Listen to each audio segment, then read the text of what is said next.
നമ്മൾ മോഡ്യൂൾ 5ലേക്കാണ് ഇനി പോകേണ്ടത്. അവിടെ ഫറിയർ ട്രാൻസ്ഫോം എന്ന് പറഞ്ഞ ടോപ്പിക്കാണ് ഉള്ളത്. ലാപ്ലേസ് ട്രാൻസ്ഫോം നമ്മൾ ഓൾറെഡി പഠിച്ചു കഴിഞ്ഞു.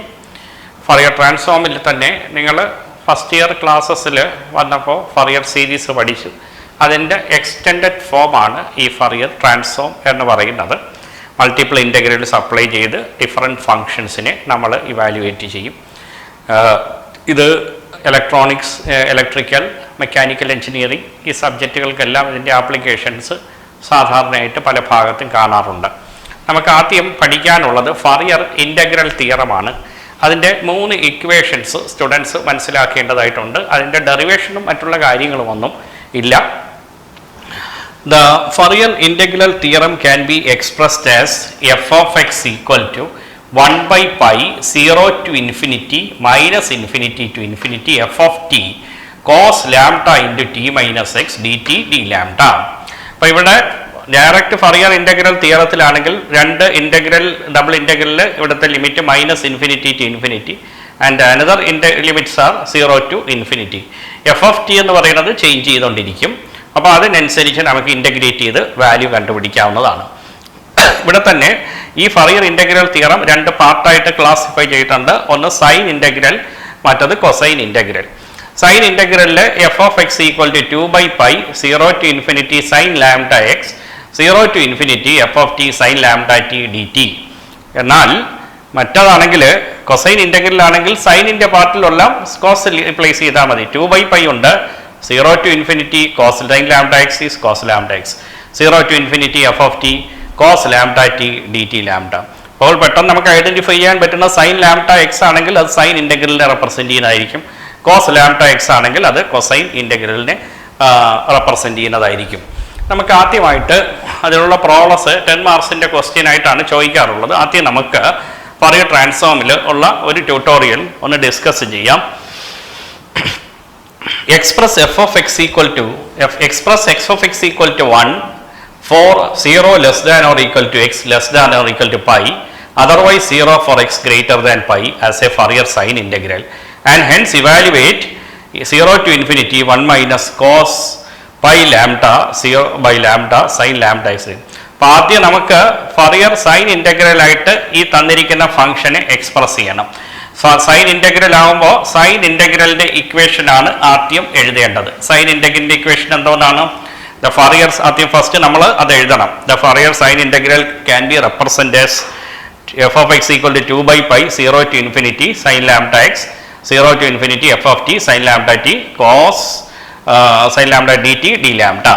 So this is equal to 2 by pi into 0 to infinity sine lambda x 0 to infinity. Here f of x is given as 1.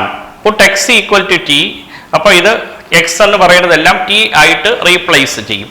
അപ്പോൾ f of t യുടെ സ്ഥാനത്ത് 1 sin lambda t dt d lambda എന്ന് വന്നു. So that is equal to 2 by pi integral 0 to infinity sin lambda x. ഇവിടെ limits ആ സമയത്ത് 0 to pi ആണ്. Infinity f of x 1 വരുമ്പോൾ ടിയുടെ ലിമിറ്റ് എന്ന് പറയുന്നത് 0 ടു പൈ ആകുന്നു. സോ 0 ടു പൈ നമുക്കതിന് ഇൻ്റഗ്രേറ്റ് ചെയ്യുമ്പോൾ സൈൻ ലാംഡ ടീനെ ഇൻ്റഗ്രേറ്റ് ചെയ്യുമ്പോൾ minus cos lambda t by lambda, അത് നമുക്കറിയാവുന്നതാണ്. 0 to pi d lambda. So that is 2 by pi into 0 to infinity f of x ആണെന്ന് മനസ്സിലാക്കുക. ഇത് 0 to infinity sine lambda X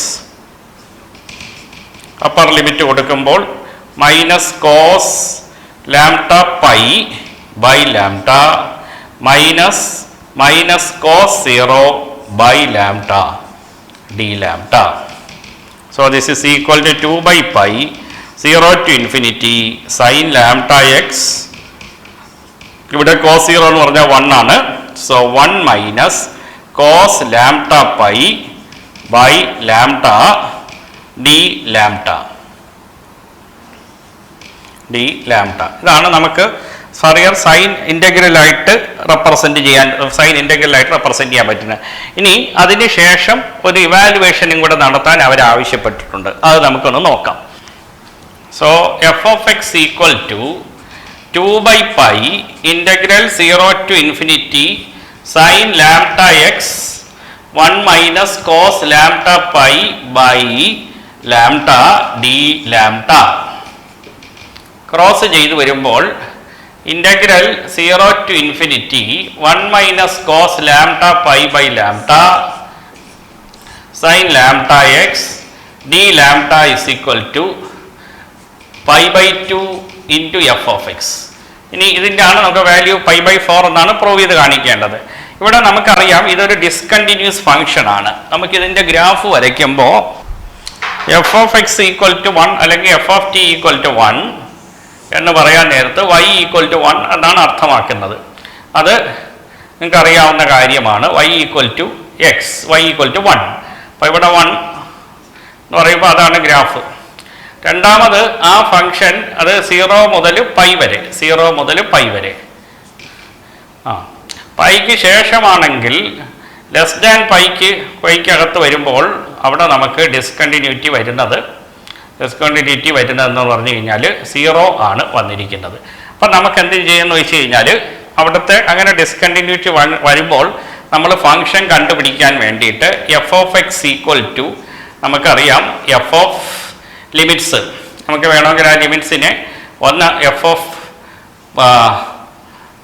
pi plus f of pi minus divided by 2 എന്ന് നമുക്ക് എടുക്കാം. അതായത് right hand limit plus left hand limit divided by 2. അപ്പോൾ ഇവിടെ pi പ്ലസിലാണെങ്കിൽ 0 ആണ്, പൈ മൈനസിലാണെങ്കിൽ 1 ആണ്. 1 by 2. So that is equal to half. So this function, value of function is half. Pi by 2 into 1 by 2, which is equal to pi by 4, and hence evaluate. അപ്പോൾ നമ്മളിപ്പോൾ discontinuous function ആകുമ്പോൾ ഫംഗ്ഷൻ്റെ രണ്ട് വാല്യൂസിൻ്റെ average എടുത്താൽ മതി. Average എടുത്തിട്ട് ഇവിടെ കിട്ടിയിരിക്കുന്ന ഫാക്ടറിൻ്റെ കൂടെ മൾട്ടിപ്ലൈ ചെയ്ത് കഴിഞ്ഞാൽ നമുക്ക് ആൻസർ ആകും. അപ്പോൾ ഇങ്ങനെയുള്ള പ്രോബ്ലംസ് ഫറിയർ ഇൻ്റഗ്രൽ തിയറത്തിൽ ചോദിക്കാറുണ്ട്. നമ്മൾ അല്പം ഫോർമുല മാത്രം തെറ്റാതെ എഴുതി കഴിഞ്ഞ് കഴിഞ്ഞാൽ അതിന് നമുക്ക് ഇൻ്റഗ്രലിനെ റെപ്രസെൻറ്റ് ചെയ്യാൻ പറ്റും. പിന്നെ തൊട്ടടുത്തുള്ള ഇവാലുവേഷന് നമ്മുടെ നെസസറി അറേഞ്ച്മെൻറ്റ് ചെയ്ത് കഴിഞ്ഞാൽ നമുക്ക് ഇവാലുവേറ്റ് ചെയ്യാനും കഴിയും. ഇനി അടുത്തതായിട്ട് നമുക്ക് നോക്കാനുള്ളത് ട്രാൻസ്ഫോമിലേക്കുള്ളതാണ്.